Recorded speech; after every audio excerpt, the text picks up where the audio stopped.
An already spicy tournament. The flame path coming on in.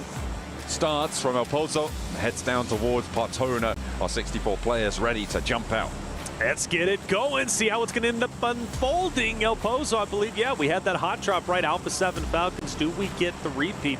Very rarely, at least in the Americas region, does Alpha 7 have to change up their landing spot because a team has pushed them out. It's only happened once to my knowledge, and it was in the PMSL Americas fall season 2024. So this could very well be a repeat of that same situation. I look at them currently flying over Miramar, and Alpha 7 and Falcons are still relatively close to each other. There is a chance we get a repeat of what we saw in map number 5. Is Narvalo going to be able to hit those big, bold drop shots again? We'll have to wait and see. Or will it even be necessary? There's always potential that they could split loot El Pozo, send on out, and try and just disengage from one another, but we'll have to wait and see. Picardo as well, remember, there was a hot drop there, and that was with Regnum Kaya losing the majority of their players in that scenario. So it looks like they are actually going to be changing quite dramatically here, going for that spread around Picardo instead of trying to drop on the inside. So going back to in the zone, straight up north, a little bit different from what we saw in the last game. Let's talk a little bit deeper about this Falcons Alpha 7 potential fight, which might be going down for Team Falcons. They've already done their job today. 46 points, I'm happy with that. If I'm a competitor, I'm thinking, okay, even if we get first eliminated here by Alpha 7, yeah, it's not ideal, but I'm still happy with the amount of points we got. We're most likely going into the finals competition. Now, for them to challenge Alpha 7, you don't want Alpha 7 going for a back-to-back championship. You now have a chance to shut them down in game number 6 in 10th place. That's a tremendous offer, and if I'm Team Falcons, I want to hunt them down, and I want to take this fight once again to Alpha 7 and try to keep them away from top 8 as much as humanly possible. And we do have Ralph, who's going to be kind of circling around the team of Alpha 7. But in the meantime, it's not unfolding just yet. Power, we saw them early on in the last game. We're seeing them once again. They are already on the road. We're only 2.5 minutes in, and it seems like teams are already making their way forwards to these next stage positions. So potentially fairly light on the loot for a few of our players, but they'll be okay. Okay, heading back in towards Picardo. They can pick up a little bit more gear to be getting on with. So for Power, currently sat right at the top, nearly up at that 60-point metric, which would be huge to end their day on. In the meantime, Alpha 7, they're out. No hot drop scraps to be seen so far this match, so adjustments have been made. That's right. I think this is the best course of action. Something Alpha 7 didn't have a chance to do in the last game, now have a chance to go dead center of the zone. Maybe have a little bit more longevity. Let's not forget, for this A7 roster, they are a wonderful Miramar team. That last game was very unorthodox. It was all up to Narvalo, who ended up clutching it out. So for Alpha 7, a big game here is very much so needed. Even the best can start to feel rattled. I don't know if Alpha 7 is necessarily feeling that pressure just yet, but you know, there is a little bit more at stake now in the survival stage. Without question, they go up towards Horta. Northern side of the zone, still very much dead. A lot of real estate there for anyone to take. But for Alpha 7, how long do they stay center zone? That's the question. It's kind of antithetical to what they've been playing so far. Playing that edge side, playing that sweeper position, but they're going to change things up here on Miramar. I think they can chill out here for quite a while. These concretes should be fairly decent to hold. We'll see how long they can do so. Vision rotating in from that southwest side as well. Currently 2-2 split. A really quite big split. It's about a kilometer difference between the two outposts. This is on the forward position for Team Vision. You've got the other two players bringing up the rear behind them. Never alone, playing with a Nawaf on that vehicle rotate behind them. The scout is good. They're clearing the path, and they're going to be chilling for the time being, and actually sailing on in fairly close to a couple of our other players, potentially all the way up towards Alpha 7 there on the north. Setting the trap on a Sleepy. Oh no. Sleepy gets up, does he know Petrino's up there? Well, now he does. Cat's out of the bag. A big fight for the high ground. Molotov out, no, Sleepy down! Sleepy, no! Down, and there's nothing he can do. Hugs the wall, tries to avoid damage, and simply cannot. Petrino holds on tight to what he's got. That's really bad news for Sleepy. Drops down the side and takes a dirt nap. That is an uncomfortable pillow, if I do say so myself. Well, still, a chance to get back up is there. Jiggle overlooking where Petrino's out means Petrino can't comfortably go for the finish, nor do I think he's truly concerned about getting the cleanup on the Sleepy. So might be a four-man unit quicker than you would assume. The pickup is in, so all good. Sleepy can let that error go. It's like it never happened. It definitely happened. It's so happened. It's unbelievable. The rest of Intense Game might actually be able to navigate around this one and force the positions for Otter. The benefit of not going for that. The benefit of not going for that flush out is that it draws Otter in, and now they have to commit to this hillside push. So Petrino can just give ground. I mean, it's smart, right? You just slam it in reverse, do a little pirouette on the way down. You look classy, you look sophisticated, and you just get out of there, right? That's the idea. Not out yet. A lot of ammo being dispensed here downhill, but not quite connecting. Has to hop out though as the vehicle starts. Set on fire, and there we go. Okay, so. As cool, as swift as it looked, he was not quite quick enough. Well, from Power to Noxium Red Force, they start to clash very early on. Power was one of our early teams in map number 5 here on Miramar, who started off on fire, had a chance to take the win, falling just short.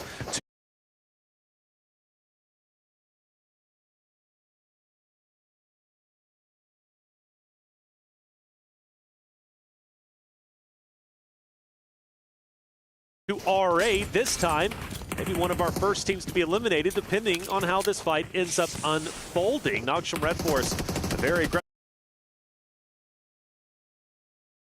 aggressive roster who started to improve their performance on day 2 group play, looking strong, obviously, in today's competition, now top 3. Badan hugging the corner. Noxium Red Force starting to tighten the vice grip.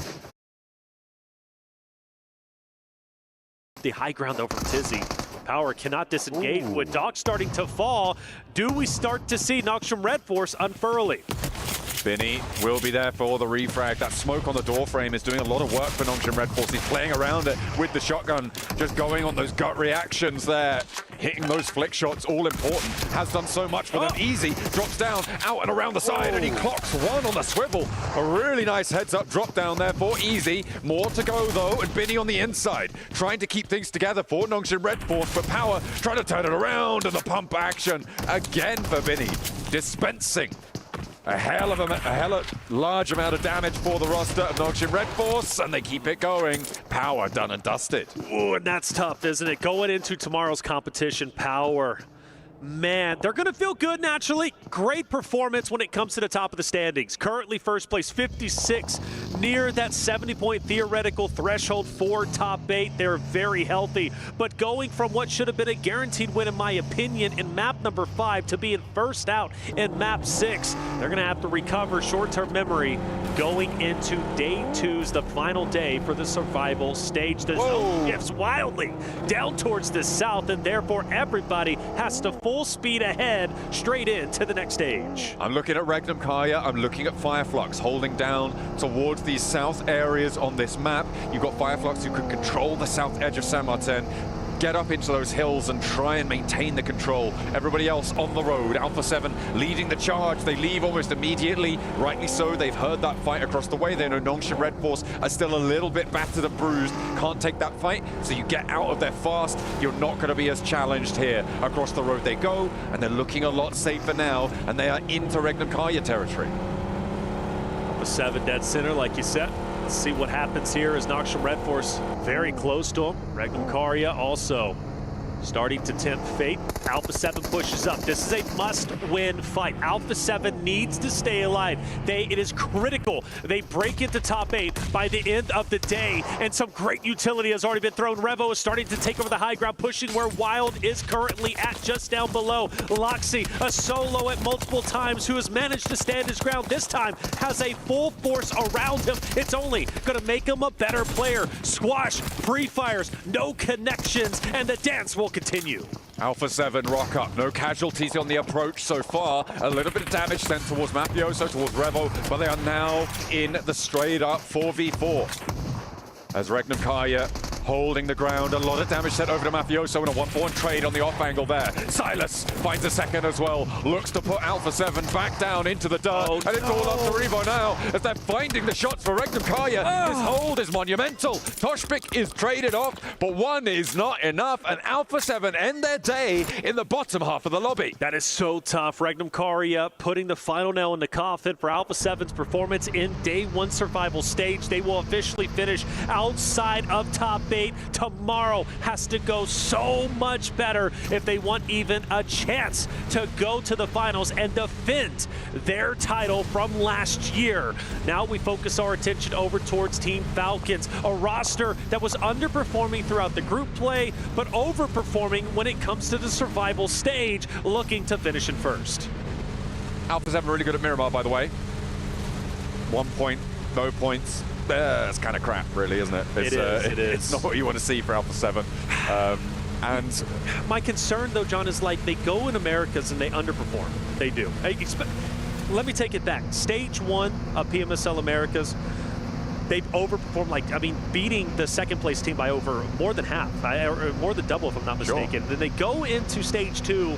Start to slow down a little bit, second place. Now, still impressive, right? But we're talking Alpha 7 here in Americas where they should be dominating. And then they go to grand finals and they start off very, very slow. Let's not forget, they only qualify for this stage, for PMWC in the final game. And it's because Wolves dropped the ball going to the Death Shack and basically not even choosing to play the final game. Of course,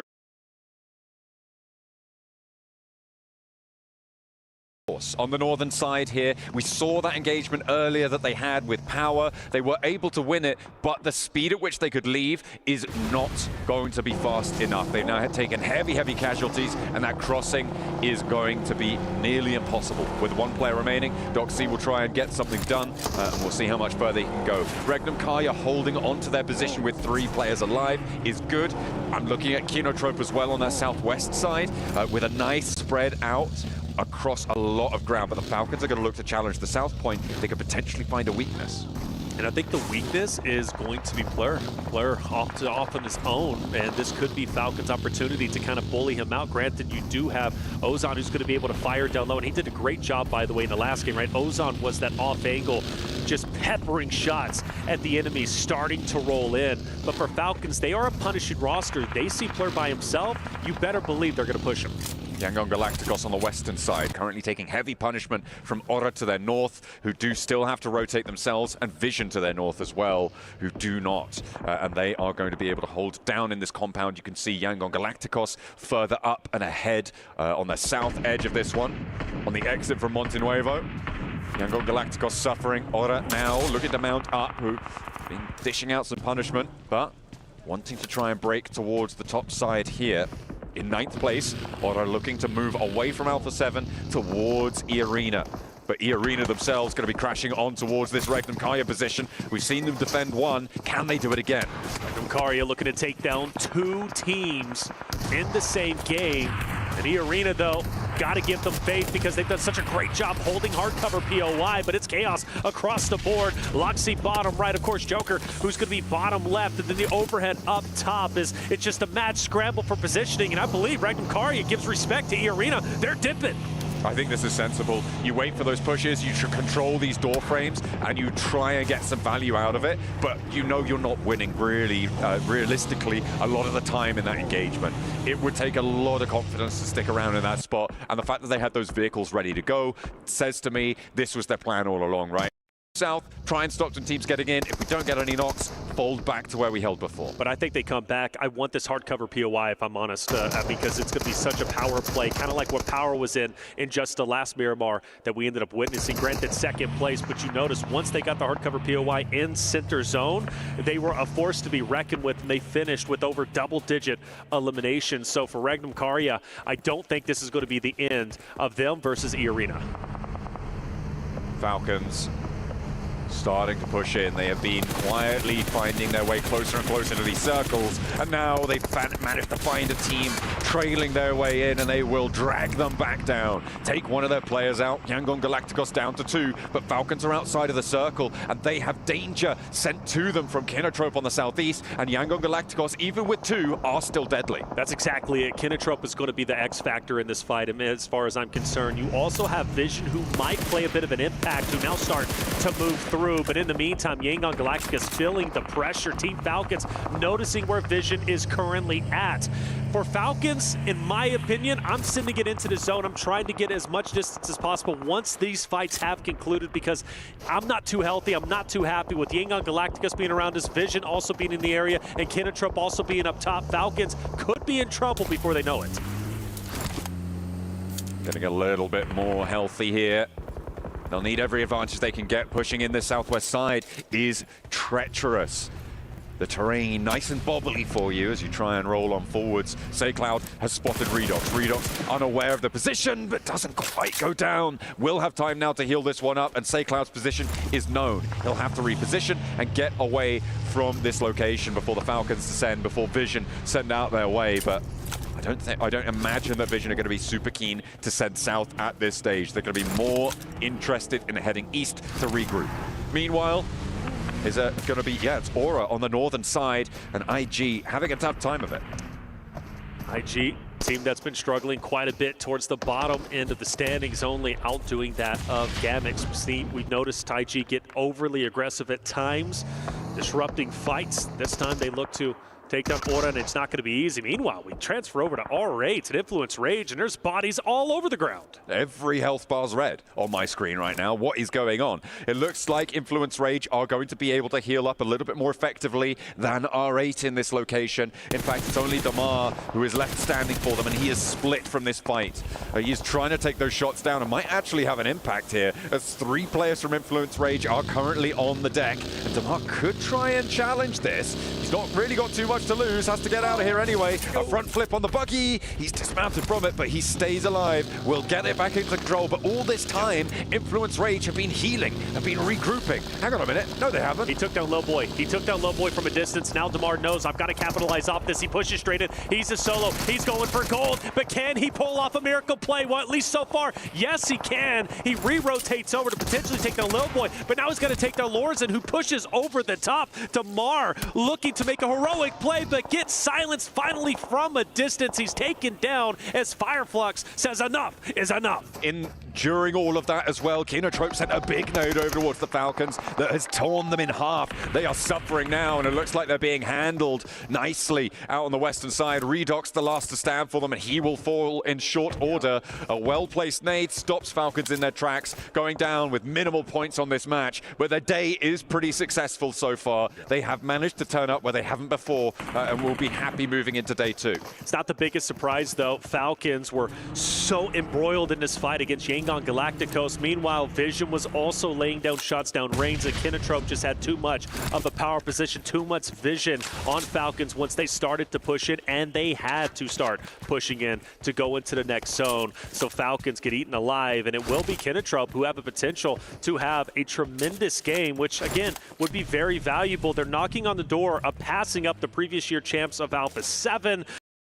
Top 8 is a possibility. They need a lot of points to get there, but finishing the final game of day number 1 of survival stage is so impactful. For Kinotrope, they have a chance to do it. This is also a big chance for Regnum Karya to put themselves back in and amongst the top dogs of this lobby. Making sure that they can end over 40 points would be fantastic. Getting up towards 50 would be brilliant. It will take it still quite a long way to go for them. They'd need a 26-point match to be able to get up towards that 60-point mark. It's doable. There's still plenty of points left going. We'll see what they can find here on the northern side. They've got a solid spot.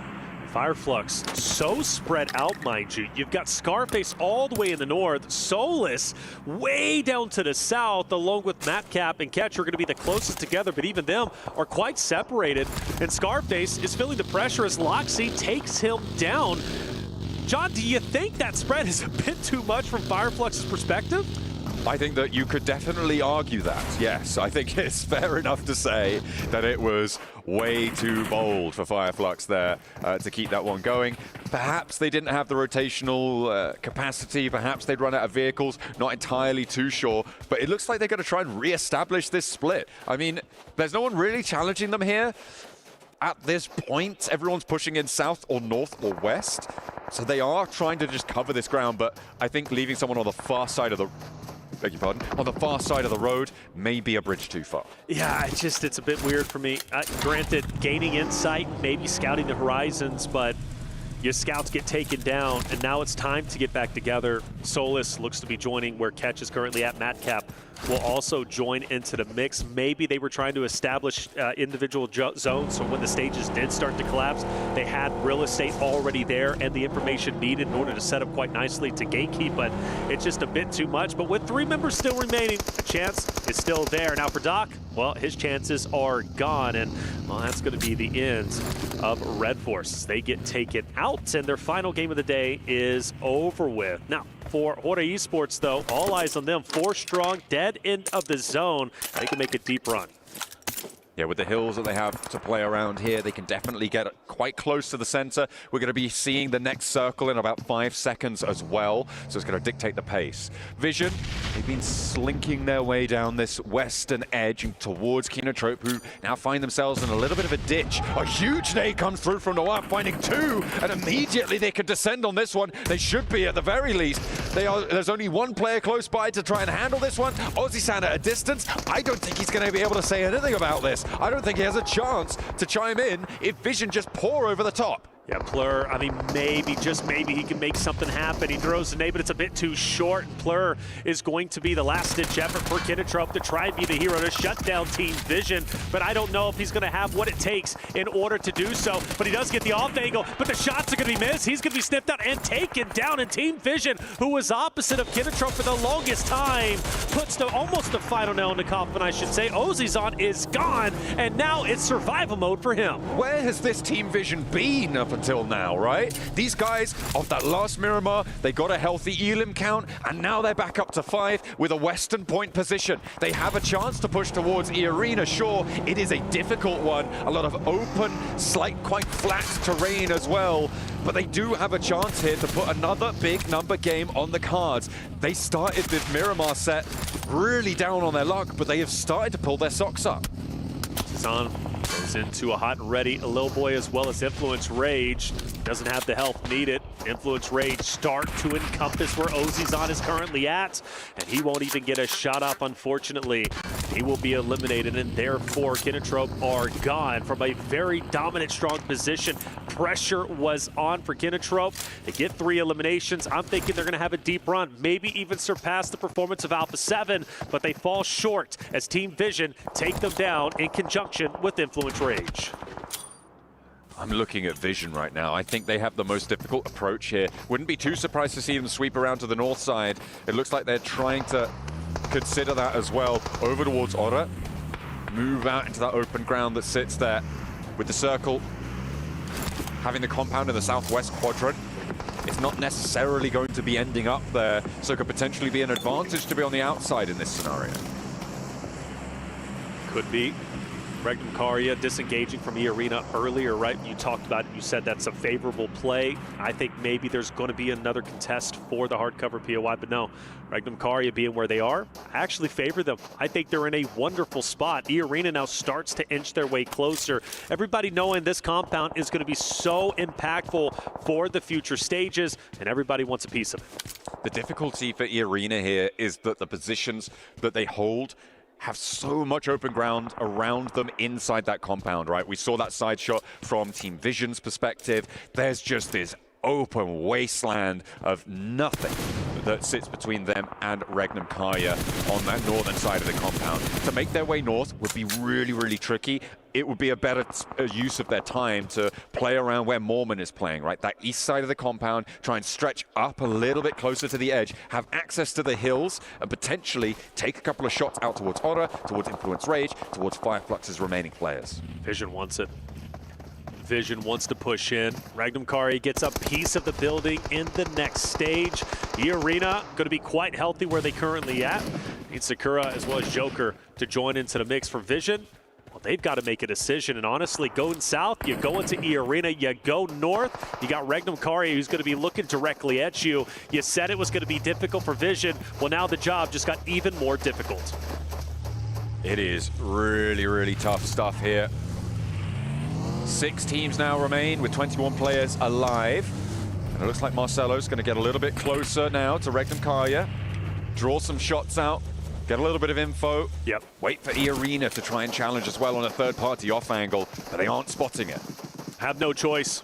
Vision, they've got the man advantage, but they've got to break into the cover. It's not going to be easy, but it's their only go at it. They focus on the Loxy first. Right. Loxy, though, does a good job taking down a couple. In fact, he's going to get the full finish onto Alone. Marcelo off to the right will also be taken down. Volt, the last chance, the last dance for Team Vision to make anything happen in the final game of day number 1 of this final stage will end in a wonderful hold. But here comes the third party, E Arena. They're out for blood, and they want to finish off Regnum Kari. They've heard this fight popping off. This is the only team that was holding them from moving north, and Regnum Kaya's sightlines get pushed off the angles. They don't have time to heal because they've got more players descending upon them. Turney K, nade in hand, Wild desperately popping that first aid. The Molotov on high keeps Loxy back off the window, and Turney K plays forwards, and he opens the door, potentially to his demise, but Silas not going to go down just yet. Turney K hopping up, trying to challenge on the high ground, and might be able to do it, but slips low, and in the meantime, E Arena have lost a player on the off angle.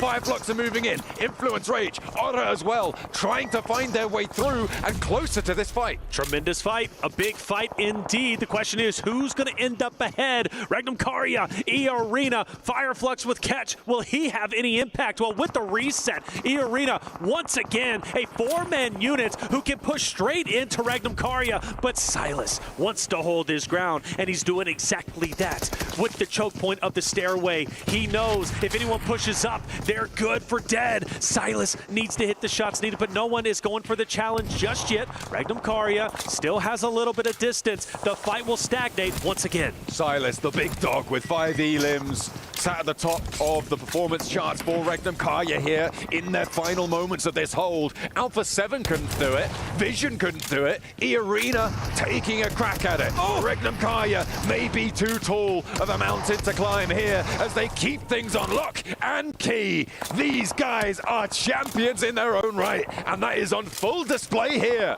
Without a doubt, now they've got to push forward. They take a couple of pop shots on the Aura, keep their heads down, so they have free and clear ground to push up. Now, you do got to consider Fireflux catch, who's going to have the off angle on Regnum Karia once they do push out. But for Aura, all eyes on Influence Rage up ahead. Influence Rage, this is one of their deepest runs we have seen today, one of their best performances yet. I'm hoping they start to crawl their way up into the top 8 position, but Aura, they've got other plans, and Lil Boy is down. Let's get a little bit more done. Loxy falls as well on an off angle there, and it looks like Aura are starting to extend their influence. It was Ketch who was able to catch them on the approach there. They're potentially going to be resable, but the blue zone pushing in, they just don't have the time. Dead center of the circle right now sits in Aura territory, and it's going to be up to Regnum Kaya to try and dispatch them from that location. Regnum Kaya committing? No, they don't find the res. Oh, Wild, he's got the forward position. He's going to be the closest to Horda, but he doesn't understand what he's getting into. You've got Influence Rage who's been fighting against Horda. Wild's going for the off angle. Sleepy has taken a lot of damage. Sky's going to be cooking a nade. Silence is going in. The tip of the spear looking to turn the tides. Regnum Karia is full committed. They know they have to, but Wild, he's the only one who's going to be standing currently. Orda is going for gold, but Influence Rage, I've got to favor them. I think they got this. Orda, they are running on fumes, and Influence Rage is tightening the vice grip. Law with a nade cooking now. Over the top needs to find the shots, but Lorison goes down to the back line, and no answer is found with a nade. Sky looking to try and take up the mantle of the peak, but again, he is rebuffed. It's all up to Jiggle now for Orda to keep them linchpinned into this match, but Catches there, he finds it, and that's Law as well, taking the shots out wide. Nobody's getting out of this desert unscathed now, and Law can't find the first, looks for the second challenge, and he just dips behind it. Stays alive for a moment longer, a breath allowed for the time being. Sleepy. Sleepy's the one to watch out for. Catch as well. Look, Fireflux can still very well win this with a solo, and it could in fact happen. Sleepy's going to take down Law. He's going to be gone. No Fear's once again dropped. Diego's going to be pushing up onto Orta. The nade's going to be cooking. Orta's actually out, and now it comes down to a 1v1. It's going to be Catch versus Diego. Catch, the madman from Fireflux. They've been playing on drips and drabs for so long, and they managed to find it right at the end. What a crazy turnaround for Fireflux. They play in the shadow of Team Vision and Regnum Kaya on the compound. They play Split, they play Snake, and they bite. Fireflux, a dominating performance. The solo